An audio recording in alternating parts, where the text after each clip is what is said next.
Hello dear learners, कैसे हैं आप सब। आज का वीडियो अगेन है कुमाऊं यूनिवर्सिटी के बीएड सेमेस्टर 4 का। सब्जेक्ट कोड है B404 inclusion in school education. Unit 1 हम पढ़ रहे हैं इंक्लूसिव एजुकेशन। और आज का टॉपिक है historical development of inclusive education in India. So अगर आप चैनल पर नए हैं, पहली बार आए हैं, तो चैनल को सब्सक्राइब करें, वीडियोज़ को अपने फ्रेंड्स के साथ शेयर भी करें, क्योंकि ज्ञान बांटने से ज्ञान बढ़ता है। तो आज के वीडियो की बात कर लेते हैं। हिस्टोरिकल डेवलपमेंट की बात कर रहे हैं, तो यहाँ पर जो हिस्टोरिकल डेवलपमेंट्स हुए थे उनमें सबसे पहला जो पॉइंट है वो है द इंडियन एजुकेशन कमीशन 1964 से लेके 66। Indian education commission was the first statutory body to suggest that education of handicapped children has to be organized not merely on humanitarian ground but also on the ground of utility। यानी कि यहाँ पर जो ये commission था, the Indian education commission 1964, इन्होंने ये कहा था कि भाई जो ऐसे बच्चे हैं, डिसेबल्ड बच्चे हैं, उनकी एजुकेशन जो है उसको ऑर्गेनाइज करना चाहिए, सिर्फ मानवता के बेसिस पे नहीं। ऐसा नहीं कि आप उनके साथ सिंपैथी रखते हैं इसीलिए, बल्कि यूटिलिटी के बेसिस पे। यूटिलिटी का मतलब कि जो फ्यूचर में उनके काम आ सके। The commission observe that although the Indian constitution has issued specific directives about compulsory education for all including children with disabilities, very little had been done in this regard. तो यहाँ पे कि जो कमीशन था, इन्होंने ये देखा और ऑब्जर्व किया और अपनी रिपोर्ट में दिया कि भाई वैसे तो इंडियन कॉन्स्टिट्यूशन ने बहुत सारी बातें कही हैं और इंस्ट्रक्शंस भी दिए गए हैं कि जो डिसेबल्ड चाइल्ड्स हैं या फिर जो भी ऐसे बच्चे हैं जो वीक हैं थोड़े, उनके ऊपर फोकस किया जाना चाहिए, उनको एजुकेशन मिलनी चाहिए, लेकिन बहुत कम काम जो है इस चीज़ पे हो पाया। The commission also emphasized that education of children with disabilities should be an inseparable part of general education system।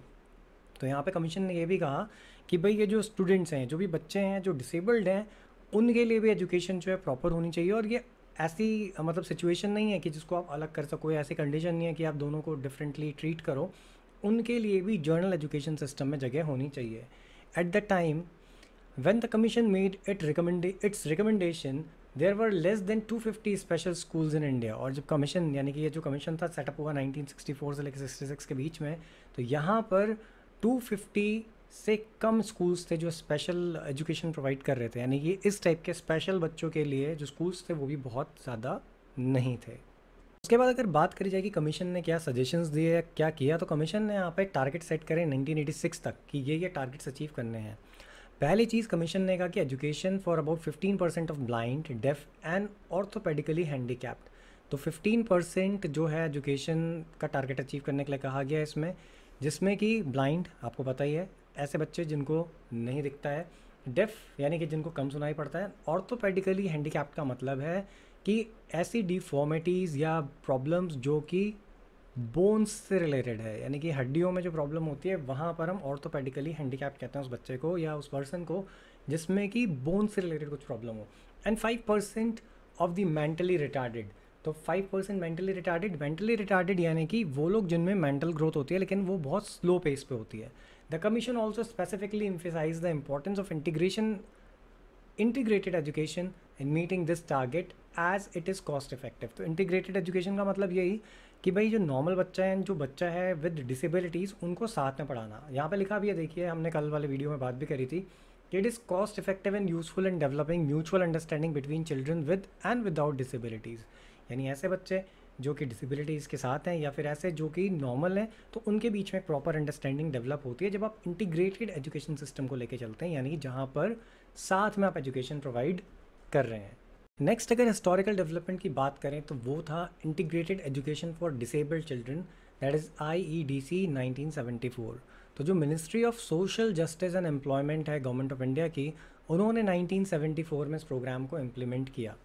अब इस प्रोग्राम को इम्प्लीमेंट करने के पीछे का जो ऑब्जेक्टिव था वो यही था कि इंटीग्रेट करना एजुकेशन सिस्टम को, यानी कि ऐसे बच्चे जिनमें माइल्ड डिसेबिलिटीज़ हैं से लेकर मॉडरेट डिसेबिलिटीज़ हैं, उनको एक रेगुलर स्कूल में अपॉर्चुनिटी देना जिससे कि वो नॉर्मल बच्चों के साथ पढ़ सकें।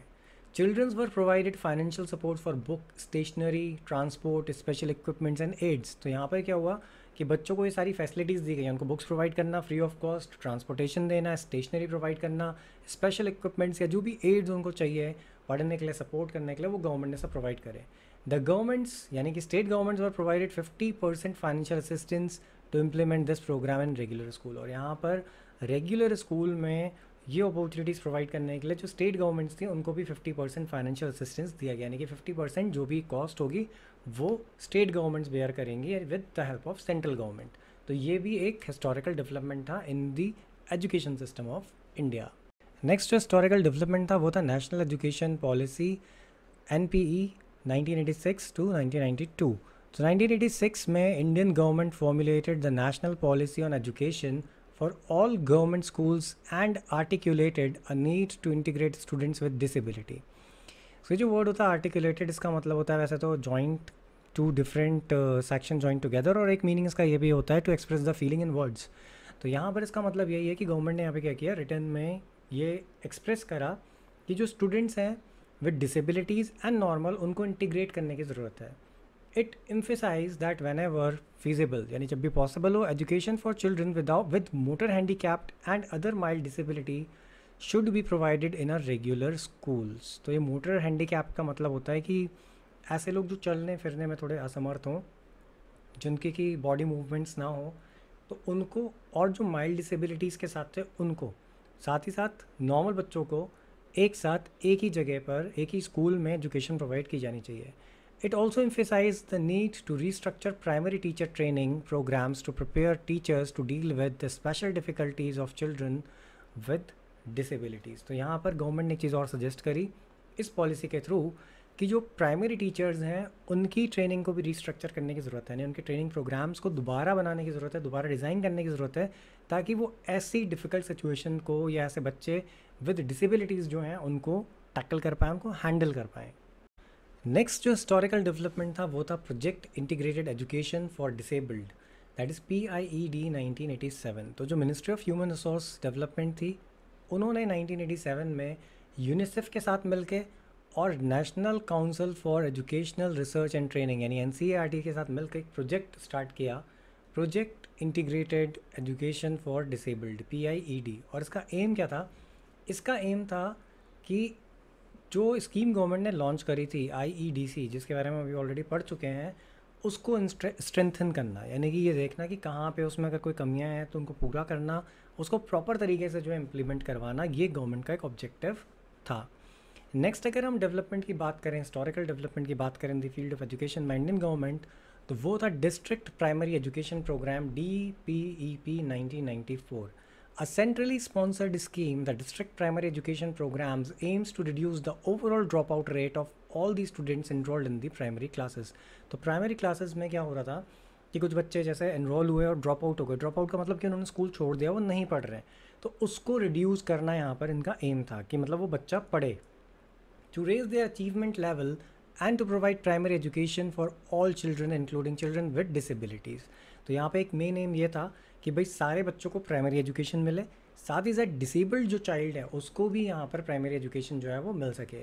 This is probably the largest programme of the central government in terms of funding. और अगर फंडिंग की बात करी जाए तो उसके पॉइंट ऑफ बेसिस पे ये बहुत बड़ा प्रोग्राम था, लार्जेस्ट प्रोग्राम था बाय इंडियन गवर्नमेंट। नेक्स्ट जो हमारा डेवलपमेंट था वो था person with disabilities act PWD act 1995। A close examination of national initiative discussed so far indicates that although the Indian government had made several attempts to implementation integrated education programs, it lacked a firm commitment to promote integration। तो यहाँ पे क्या था कि अगर आप closely examine करेंगे जितने भी इनिशिएटिव्स लिए गए हैं, तो यहाँ पर गवर्नमेंट ने बहुत सारे अटैम्प्ट्स करे थे कि जिसके थ्रू वो इम्प्लीमेंट कर सकें इंटीग्रेटेड एजुकेशन प्रोग्राम, लेकिन गवर्नमेंट में जो कमी थी वो थी कमिटमेंट की कि to promote integration. Government integration promote नहीं कर पा रही थी। अब ये क्यों था? इट वाज बिकॉज कि जो गवर्नमेंट थी उन्होंने क्या किया था कि हमेशा ये जो इंटीग्रेशन था इसको वो लेके चल रहे थे as a provision for children with disability to be a welfare issue. वो इसको एक वेलफेयर इशू मान के चल रहे थे कि भलाई करनी है हमें डिसेबल्ड चाइल्ड की, rather than an educational imperative. वो उसको एजुकेशनल इम्पेरेटिव की तरह लेके नहीं चल रहे थे। अब एजुकेशनल इम्पेरेटिव का मतलब कि आप उनके अचीवमेंट्स को या फिर आप किस टाइप से उन्हें ट्रेन कर रहे हो, जैसे कि फ्यूचर में उनको क्या बेनिफिट मिलेगा। सो जो PWD एक्ट था वो प्रपोज करता है नए प्रोविजन जिसमें कि इम्प्रूव्ड एजुकेशनल सर्विसेज प्रोवाइड करी गई ऐसे बच्चों को, मेडिकल केयर प्रोवाइड करी गई, वोकेशनल ट्रेनिंग दी गई, एम्प्लॉयमेंट एंड सोशल सिक्योरिटी जो है वो प्रोवाइड करी गई कि मतलब कैसे उनको एम्प्लॉयमेंट मिलेगा, उससे रिलेटेड ट्रेनिंग्स, उससे रिलेटेड उनको सिक्योरिटीज़ दी गई। ठीक है, the act stated that whenever possible students with disability should be educated in a regular school settings, यानी कि रेगुलर स्कूल में पढ़ाना है कि तो इस एक्ट में भी कहा गया। लेकिन इस एक्ट के थ्रू बहुत सारे बेनिफिट्स मिले डिसेबल्ड चाइल्ड को। वो ये कि उनको एडिशनल केयर मिली, वोकेशनल ट्रेनिंग मिली, यानी कि extra apart from this traditional education के अलावा भी, जिससे कि वो फ्यूचर में अपने लाइवलीहुड को अर्न कर सके, कुछ पैसे भी कमा सके जो कि लाइफ स्किल्स की तरह मतलब उनके काम आ सके। देन नेक्स्ट जो डेवलपमेंट है, या फिर आप ये कह सकते हैं कि एग्जिस्टिंग प्रैक्टिसेस जो हैं वो इंक्लूसिव एजुकेशन इन इंडिया में, वो ये हैं both full fledged inclusive education programmes and quasi inclusive programmes are being practised in various forms by different organisation in India. तो आज की डेट में पूरी तरह से इंक्लूसिव प्रोग्राम्स या फिर मिक्स्ड तरीके के जो प्रोग्राम्स हैं वो इम्प्लीमेंट करे गए। एट प्रेजेंट 7 इम्प्लीमेंटिंग स्ट्रेटजीज हैं इंक्लूसिव एजुकेशन में which are observed in India. They are listed as follows. तो यहाँ पे उनको लिस्ट किया गया 7 पॉलिसीज स्ट्रेटजीज हैं। Resource model where children with disability study in general school and stay in hostel meant for non disabled children. तो यहाँ पे नॉन डिसेबल्ड बच्चे जो हैं उनके लिए भी हॉस्टल्स होते हैं, जो डिसेबल्ड हैं उनके लिए भी हॉस्टल्स हैं, और वो सेम हॉस्टल्स में रहते हैं, सेम स्कूल्स में पढ़ते हैं। Resource model where children with disability study in general school and stay with parents at home. तो एक तो हॉस्टल वाला कॉन्सेप्ट है जहाँ पर वो स्कूल्स में पढ़ते हैं और वहीं हॉस्टल में रहते हैं। एक है जहाँ पर वो स्कूल में पढ़ते हैं लेकिन वो अपने पेरेंट्स के साथ रहते हैं। सेमी रिसोर्स मॉडल एक जहाँ पर या फिर इसे कोऑपरेटिव मॉडल भी कह सकते हैं, जहाँ पे बच्चे जो हैं वो एक रिसोर्स टीचर जो होता है उन्हें पढ़ाता है सेपरेट क्लास में ना जर्नल स्कूल, यानी कि वो पढ़ते हैं एक नॉर्मल स्कूल में लेकिन उनके लिए एक सेपरेट क्लास वहाँ पे बनाई जाती है। फिर एक दूसरे टाइप का मॉडल और है जिसे हम कहते हैं आइटिनरेंट मॉडल, जहाँ पर रिसोर्स टीचर जो होता है वो बच्चे को विजिट करता है उसके लोकल स्कूल में, यानी कि वो एक लोकल स्कूल में एक बच्चा पढ़ रहा है विद डिसेबिलिटीज़, वहाँ पर एक रिसोर्स पर्सन जाता है, वो उस बच्चे को ट्रीट करता है, उसको मिलता है, उसको पढ़ाता है, लेकिन यहाँ पर बच्चा जो है वो अपने पेरेंट्स के साथ रहता है। Then multi category resource model. Multi category resource model में क्या होता है, वेयर डिसेबल्ड चिल्ड्रन और different kinds are educated in a general school by regular teacher and in a particular locality.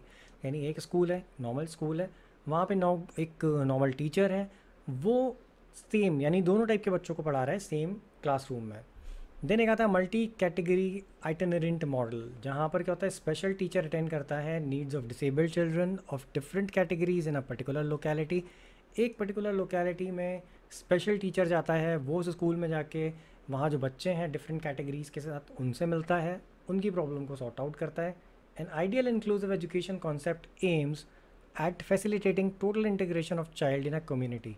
तो जो एक आइडियल इंक्लूसिव एजुकेशन सिस्टम है वो क्या करता है, इंटीग्रेशन की बात करता है कम्युनिटी में बच्चों की, यानी कि नॉर्मल वर्सेस डिसेबल्ड उन सबको एक साथ लेकर चलना is a proper inclusive education system. The upcoming inclusive education program in India are avoiding separation of child with disability from their families for the purpose of education.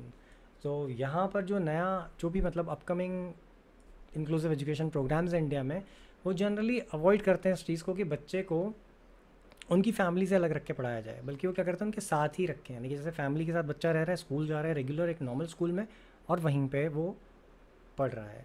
सो ये था आज का video related with historical developments in inclusive education in India. I hope कि ये concept आपको समझ में आया होगा। अगर आपको कोई कॉन्सेप्ट या कोई पॉइंट समझ में नहीं आया तो आप कमेंट करके पूछ सकते हैं।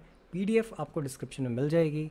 वीडियो अच्छा लगा है तो वीडियो को लाइक करिएगा, अपने फ्रेंड्स के साथ शेयर करिएगा और चैनल को सब्सक्राइब करना बिल्कुल भी मत भूलिएगा। Thanks for watching the video.